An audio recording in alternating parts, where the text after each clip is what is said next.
हाँ स्टूडेंट्स ध्यान दीजिए, पोटेंशियोमीटर पे और मीटर ब्रिज पे क्वेश्चंस करवाए थे लास्ट वीडियो में। अब क्वेश्चन जो है अपन आगे डिस्कस करते हैं।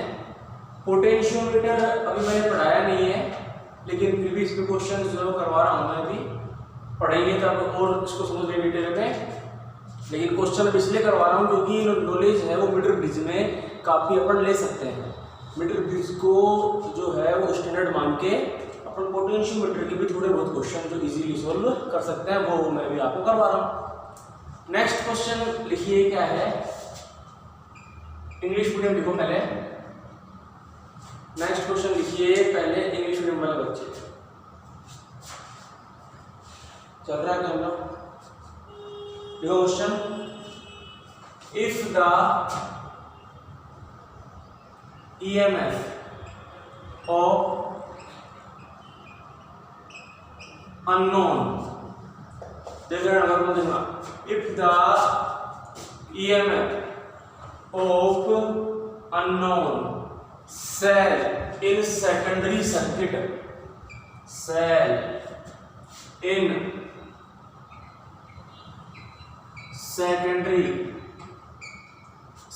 if the EMF of unknown cell in the secondary circuit is greater than the EMF of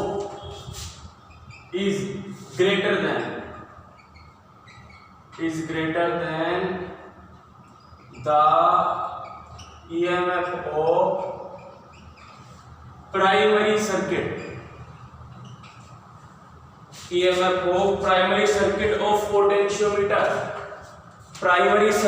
of potentiometer, then what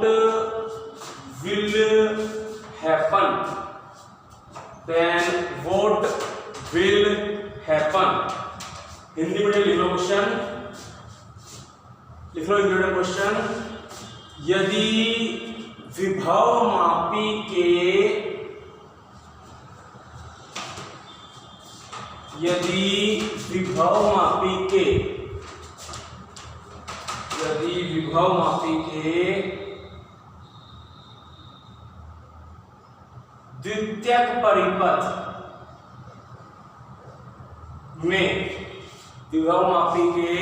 द्वितीयक परिपथ में अज्ञात सेल का विद्युत वाहक बल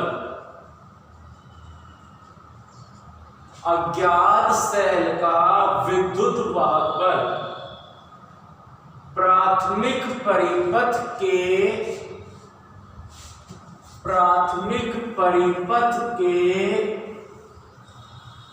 विद्युत वाहक बल से अधिक हो। प्राथमिक परिपथ के विद्युत वाहक बल से अधिक हो तो क्या होगा?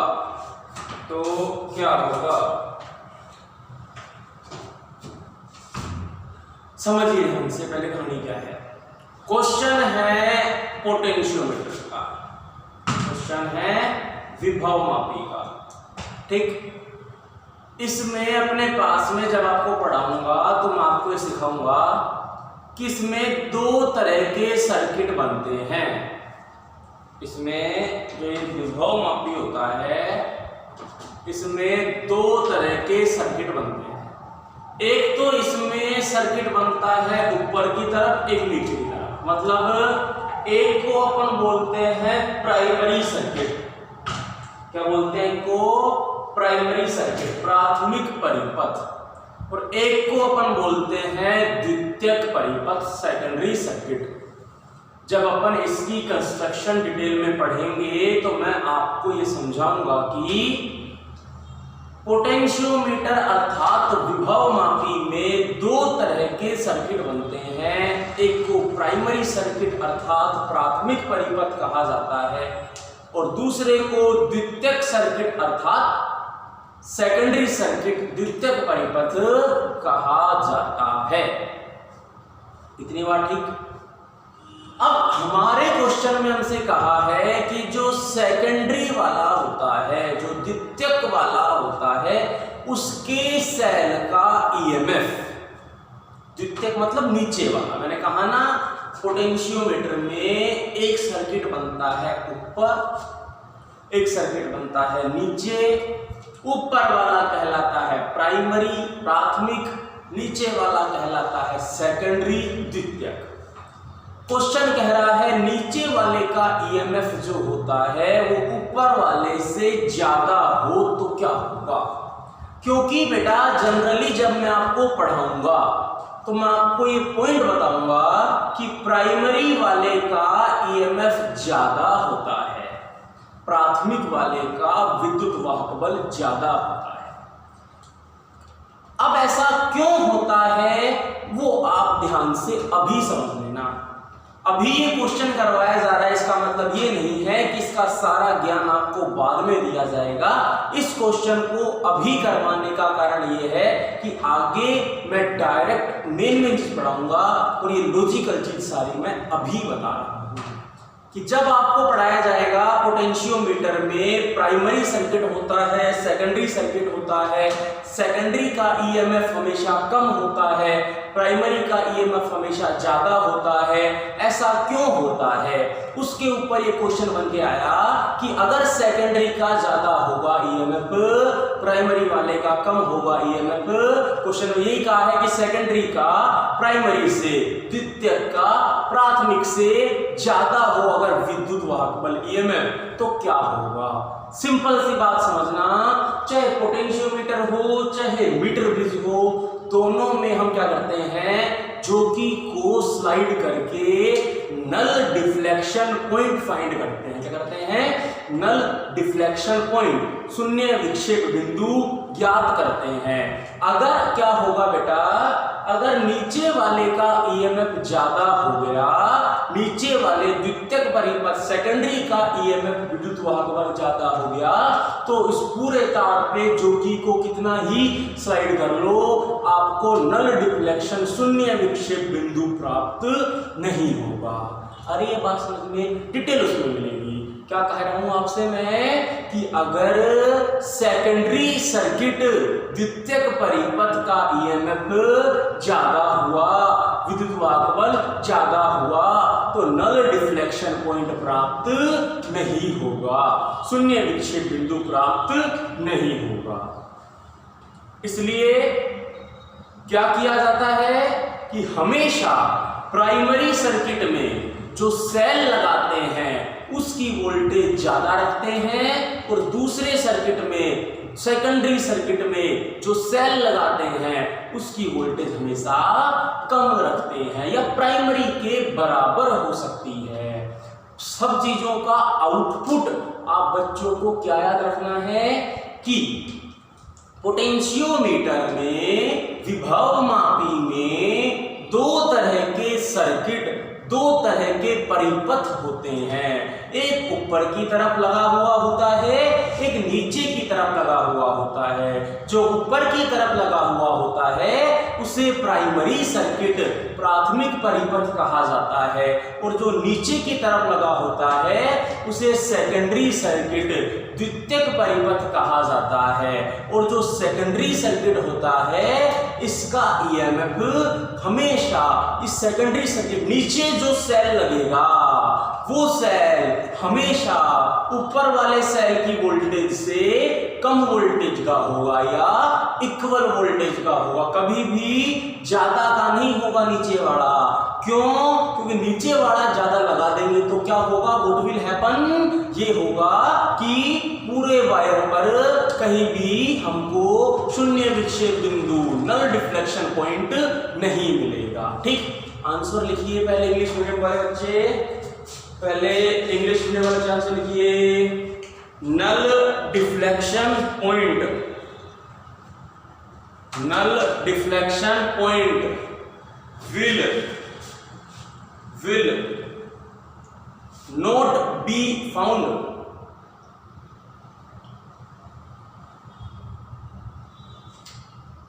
null deflection point will not be found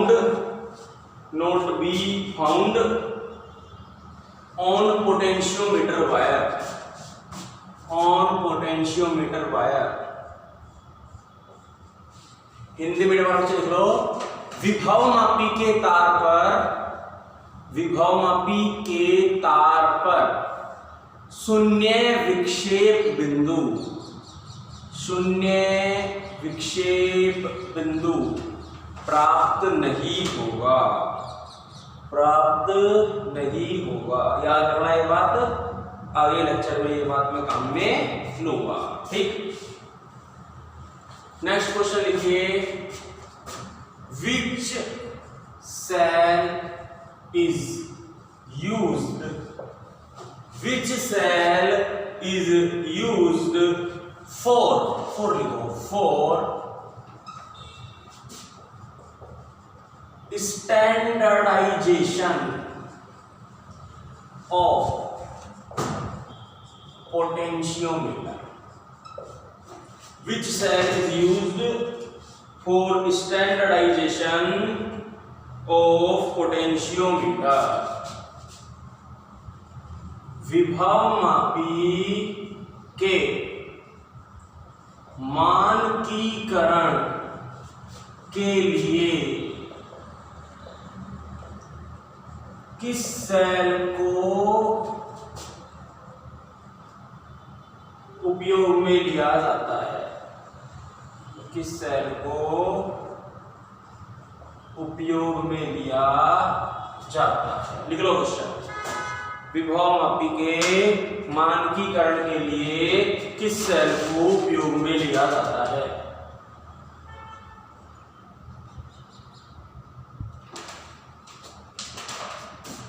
एक एडवाइस देता हूं आप सब बच्चों को मैं, जो इस लेक्चर को देख रहे हैं, इसमें और पिछले लेक्चर में मैंने आपको जो पोटेंशियोमीटर और मीटर ब्रिज से रिलेटेड क्वेश्चन करवाए हैं, उन सभी क्वेश्चंस को समझने और याद करने, क्या कह रहा हूं, मैंने जो आपको पोटेंशियोमीटर के क्वेश्चन करवाए हैं, मीटर ब्रिज के और पोटेंशियोमीटर के, तो मीटर ब्रिज और पोटेंशियोमीटर के जो आपको मैंने क्वेश्चन करवाए हैं, उन सभी क्वेश्चंस को याद करने और समझने के बाद ही आप पोटेंशियोमीटर का कंस्ट्रक्शन समझना।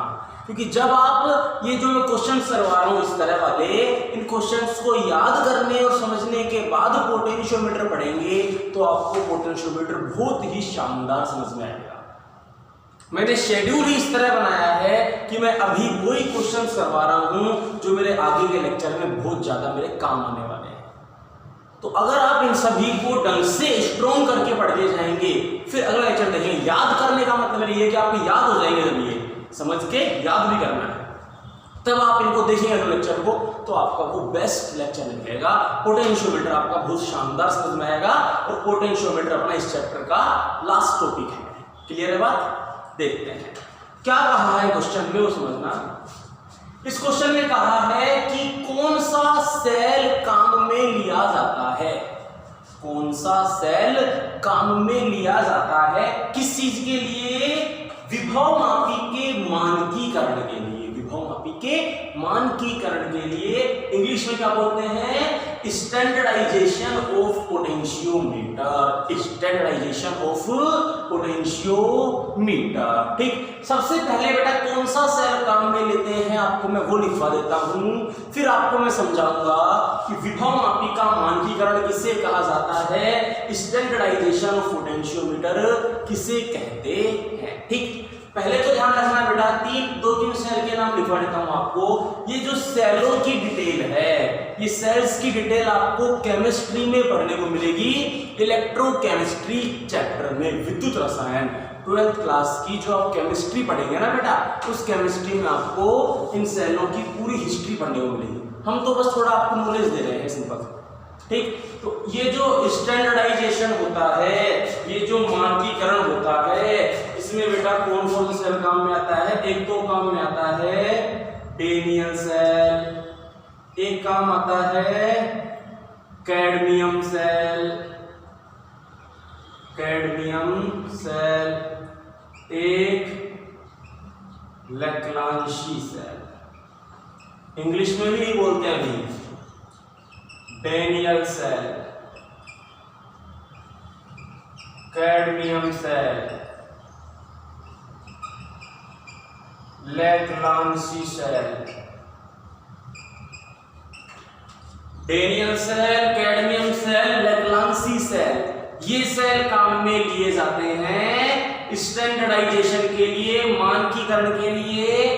इन सेलों की डिटेल थोड़ी सी मामूली सी तो मैं आपको जब पोटेंशियोमीटर पढ़ाऊंगा तब सिखा दूंगा, लेकिन जो कंप्लीट डिटेल है बेटा वो तो आपको केमिस्ट्री में पढ़ने को मिलेगी 100%। उसमें चैप्टर में आती है ना सेल, इलेक्ट्रोकेमिस्ट्री, विद्युत रसायन उसमें आती है, क्योंकि केमिकल सेल कैसे है, केमिकल सेल। ठीक, ये लिख लो आंसर इसका।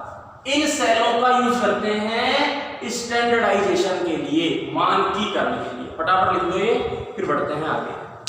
डेनियल, नाम ध्यान रखना, अपने तो पेपर में नाम पूछे और उसमें पूछेगा Daniel cell, cadmium cell, Leclanche cell. ज्यादा से ज्यादा पूछ लिया कितनी वोल्ट के होते हैं, ये मैं लिखा दूंगा आगे के लेक्चर्स में आपको। ठीक, लिखो ये फटाफट। और नेक्स्ट पॉइंट ये डाल देना जिससे आपको दिक्कत नहीं हो। मतलब क्वेश्चन लिखो, मैं पढ़ता हूं। क्वेश्चन लिखो हिंदी मीडियम। विभव मापी के मानकीकरण से आप क्या समझते हैं? विभव मापी के मानकीकरण से आप क्या समझते हैं? इंग्लिश में लिख लो। What do you mean by standardization of potentiometer? What do you mean by standardization of potentiometer? तो बेटा कैसे डिफाइन करेंगे? मैंने आपको एक चीज पढ़ाई थी, क्वेश्चन लिखवाया था आपको। क्वेश्चन में मैं आपको बहुत सारी चीज सिखाऊंगा। एक चीज मैं लिखवाई थी आपको, कौन सी चीज? पोटेंशियल ग्रेडियंट आपको समझाई थी मैंने, जिसको अपन बोलते हैं विभव प्रवणता। तो ये आपको मैंने पढ़ाया था, विभव प्रवणता। ठीक, तो बेटा इसको लिखा था हमने x से।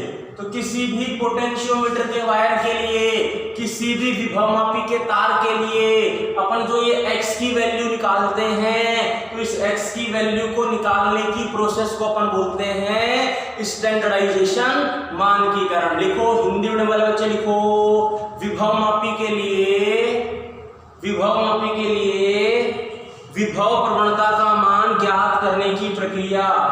विभव मापी के लिए विभव प्रवणता का मान ज्ञात करने की प्रक्रिया मानकीकरण कहलाती है, मानकीकरण कहलाती है।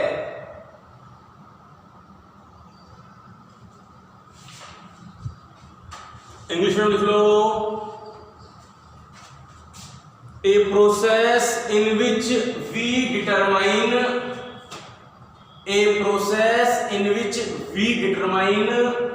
value of potential gradient for potentiometer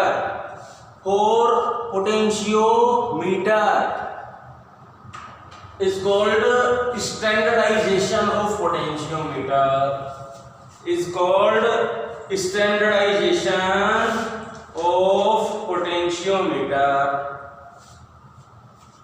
next question लिखो। why should we get null deflection point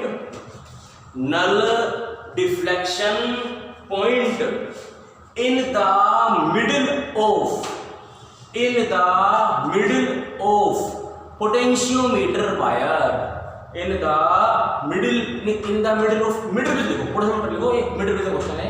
in the middle of meter bridge wire, in the middle of meter bridge wire। Potentiometer से लिख लो, कोई बात नहीं, हिंदी में लिख लो। शून्य विक्षेप बिंदु मीटर सेतु के तार के लगभग मध्य में प्राप्त क्यों करना चाहिए? लगभग मध्य में प्राप्त क्यों करना चाहिए? आंसर लिखिए इसका। Metre bridge is more sensitive,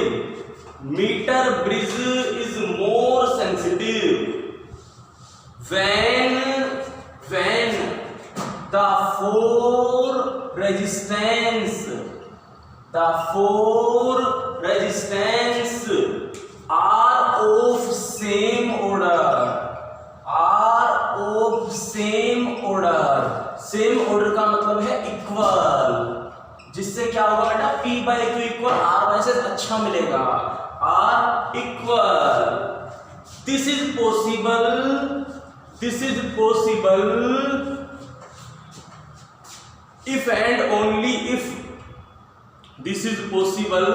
if and only if null deflection point is at middle of the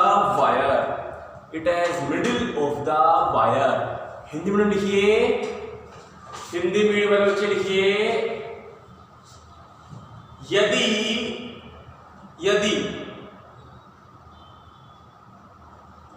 metre सेतु के सभी प्रतिरोध